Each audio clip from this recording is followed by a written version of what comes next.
Ladies and gentlemen, welcome back to All Beer Inside. We are in the beautiful city of Kahnawake. I'm your not-so-humble host, Karp, and joining me is Drew from Kahnawake Brewing. How's it going, guys? Good.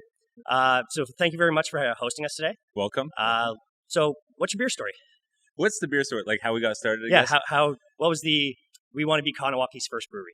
Yeah, so me and my two other business partners, Matt and Brooklyn, we got together and we wanted to start a brewery. We weren't sure where we were going to put it yet. Okay. We're looking in some surrounding towns and all that stuff. And then the building that we are occupying now kind of freed up from a business that was here.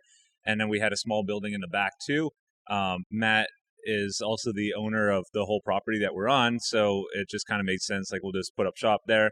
We don't have to worry about rent so far, and then to get going at least.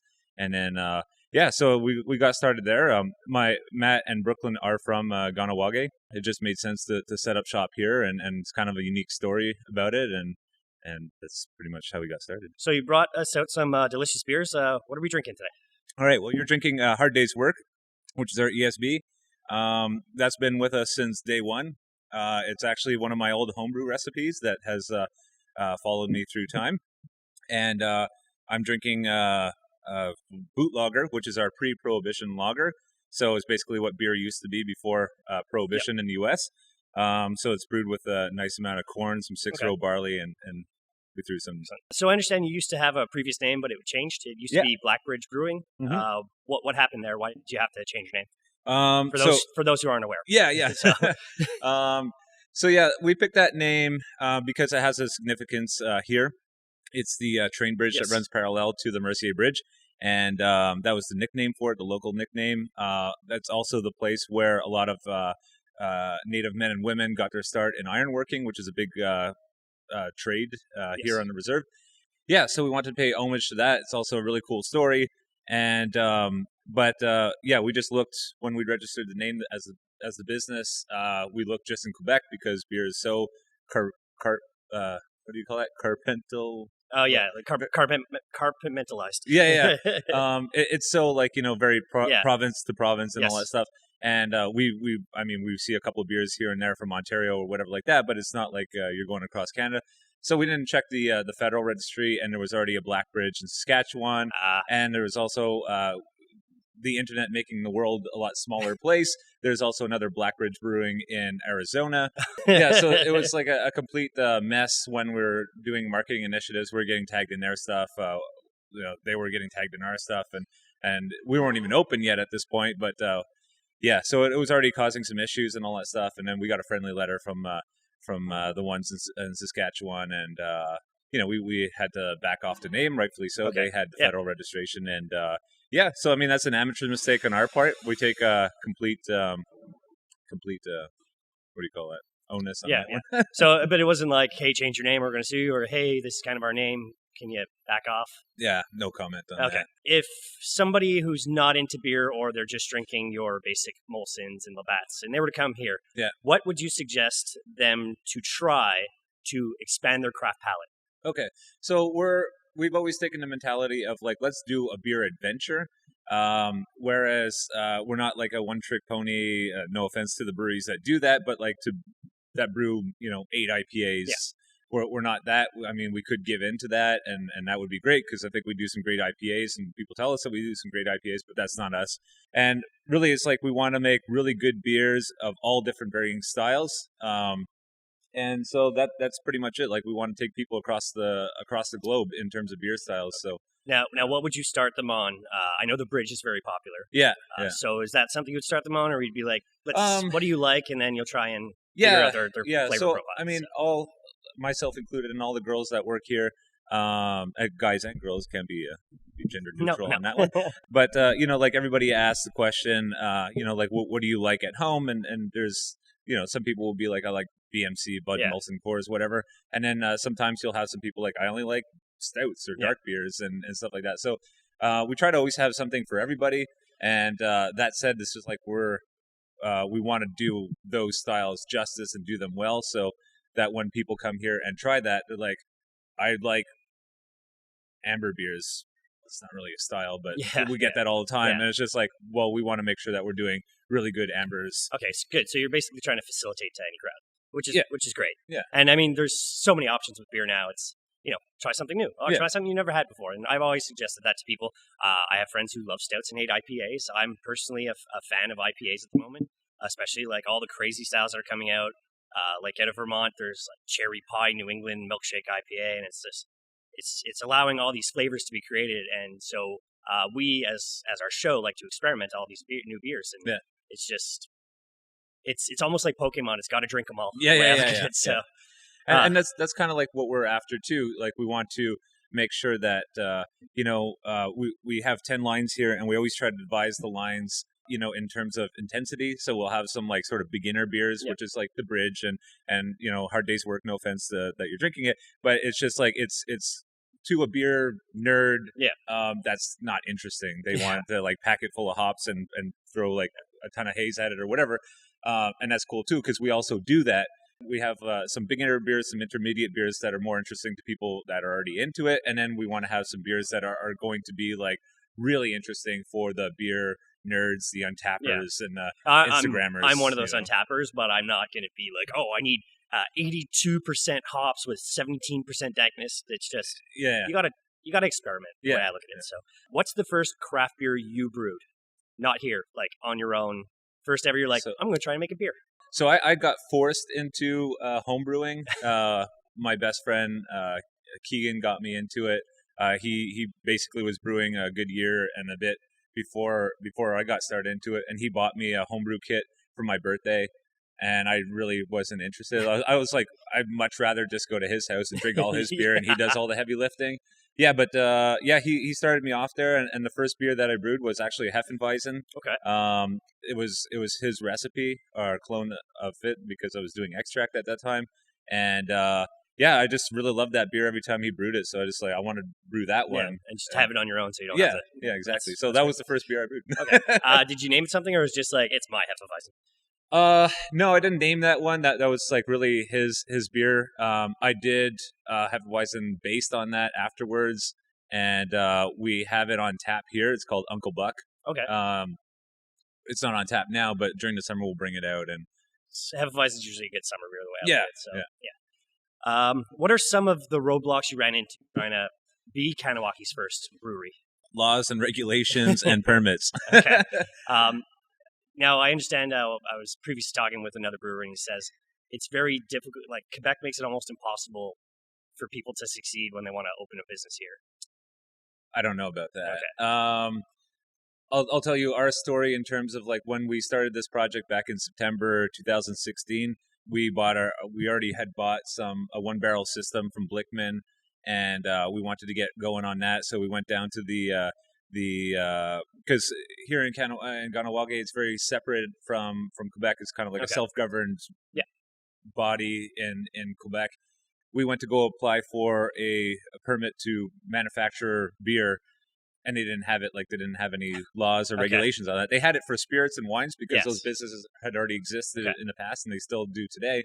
But they didn't have it for beer, which is kind of weird because you think beer, wine, and spirits. But they didn't have that, and so we got to sit down with the Mohawk Council here, and the Alcohol Control Board, and their lawyers and all that stuff, and we got to sit around at a round table, and it's like, all right, what do you guys want to do? It's like, well, we want to make beer.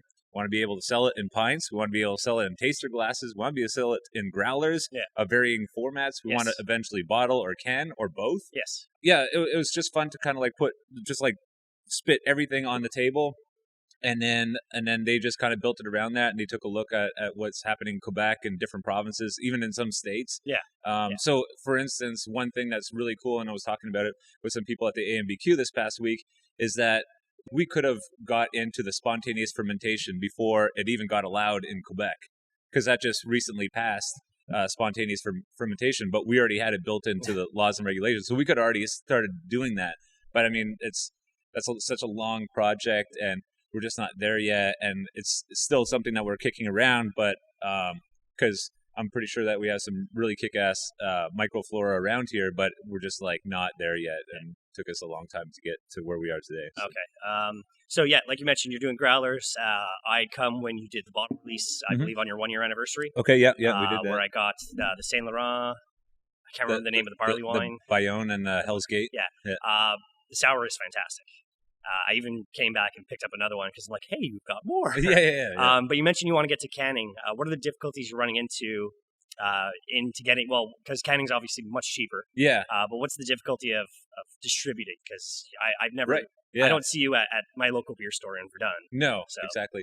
Yeah. So that's a little tricky for us right now because with our permit, we're kind of we're confined to the reserve, which is fine because there's like a lot of people come out to see us.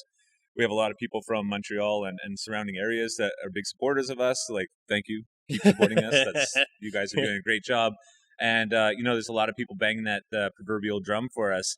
And, I'm not saying that we're not even close to Hill Farmstead status. Wow. That would be awesome. They're on some other level in Vermont. It's ridiculous. I have friends who go there and spend $500 and they come back and they're like, if I have to pay duty, it's okay. Yeah. How do you... Yeah. But it's also not our thing. Like, we're not doing I don't want to knock us down, but I'm like, we're not doing that kind of quality stuff. I'd like to think that we're doing quality stuff, but we're not. That's not our marketplace either. Like, we're looking at doing like beers that are going to make everybody happy. Yeah.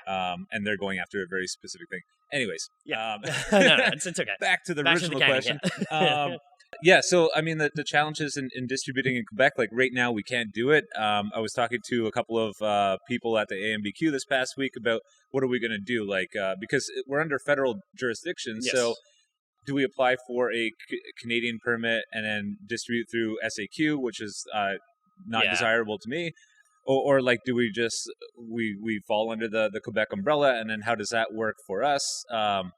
I don't know. Like there's a lot of questions that have to be answered still. Yeah. To my understanding, there's a lot of, unfortunately, gray zone with brewing in Quebec.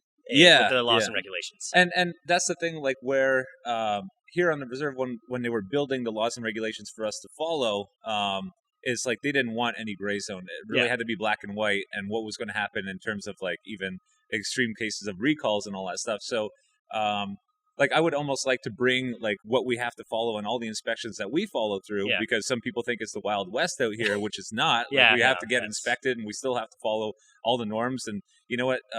You will not die from drinking bad beer, but you'll just know that it's crap, and you're not going to drink it ever again, which is not desirable for a business. Yeah, no, that's definitely going to kill your clientele base, especially with how social media now is. It's like one bag product, and you're going to get that's it. You're done. So yeah, that's unfortunate.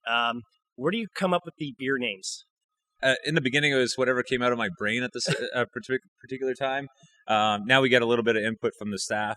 Yeah, it's always a weird thing because when we make a beer, it goes through like 3 or 4 different names before it even hits the tap. So, it depends like what song's playing in the background while we're brewing, I guess. So I guess with the Oktoberfest, you're just like, it's German, so it's the Germans. Yeah. Well, because we just called it Oktoberfest, and then went last year, and then we ran out of that like right after our party, and people were just kind of like, bring back the Oktoberfest, call it Novemberfest. And like, you can't call it November. So we just like renamed the Oktoberfest beer, and then we just kept it around. Like we brought it back maybe 2-3 times over this past year, and then obviously we brought it back for Oktoberfest, and we brewed a whole shit ton of it. So and that was okay. And your labeling, where does that I mean, this is very complicated. There's a lot of stuff on it. It's very brew based. But so if you were to start canning and labeling, where do you think that creativity would come from? Well, so we have a young lady working on our stuff right now. So we have some beers that we want to come out with that are very sort of ironwork focused. So we're probably going to have like almost like 2 sort of very different designs. One's going to be a lot more fun because we have like like our New England IPAs like Beast, Wizard, Minotaur, and all that stuff. Like that has nothing to do with ironworking. Yeah. It's mystical creatures and shit. And then we have Bridge and Hard Day's Work, which just wouldn't like really fit the bill on that. So we're still working on that. Like that's really the part that's kind of not holding us back, but we're really taking our time to develop that because you get one shot at a first impression, and you just don't want to be like It can't look like you printed it at home on your inkjet printer. I mean, I walked into beer stores and I've actually purchased beers just based on label alone. Yeah, because I'm like, I can't remember who it is, but they have like pixelated art. I'm like, I'm kind of like a half video game nerd, so I got to get all this video game. I think they're called actually Pixel. Yeah. Yeah. So, yeah. I know you've done a collaboration with Bros. Yep. What other collaborations have you done? So we've done a collaboration with Shelton. Okay. 2 collaborations actually. One we haven't released quite yet, and then one that we released in our first year of operation, which was a Session New England, which you don't really see too many of them out there. Not at all. And that was like a pretty kick-ass beer for a good while, but then we ran out of it. We never brewed it again. We did one with Livingstone down in Covey Hill. You guys should definitely check out him. Trevor's doing a great job down there. Very farm based, very Quebec forward. All his ingredients are as much as possible. He's trying to get everything from Quebec. We're in talks with one with Sean Ib down the road from us. And I think that's about it. Okay. Now, if you could brew with anybody else in Quebec. Sorry, one more. Yeah. We did one with a local bakery called Obsession. Okay. Obsession Bakery. We did a pumpkin spice, because she does really a great pumpkin spice loaf out there. Yeah. And so we want to emulate that loaf, that bread in a beer. So that was pretty awesome. Who else would you like to collab with in Quebec, Canada, and the U.S.? Pick 3. Yeah. Man.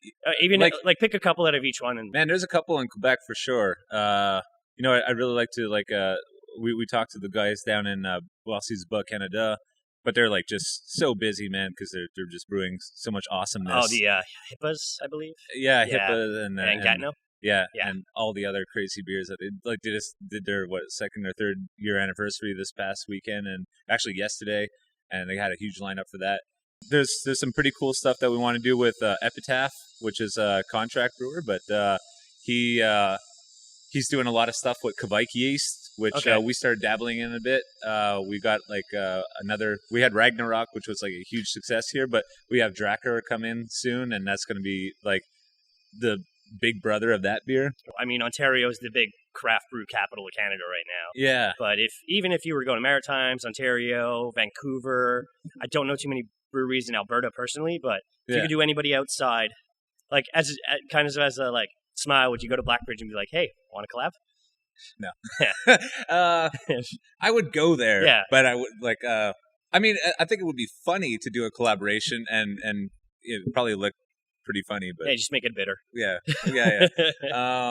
But no, I mean, I guess those guys are cool. Never met them in person and all that stuff. I guess like Bellwoods would be pretty awesome. Okay. I don't know anybody in the Bellwoods operation, but yeah. And then out in Calgary, my friend Adam works at Last Best Brewing in Calgary, so I'd like to probably do something with them, and that would be pretty cool. A lot of great breweries out in BC. Been to a lot of them out there.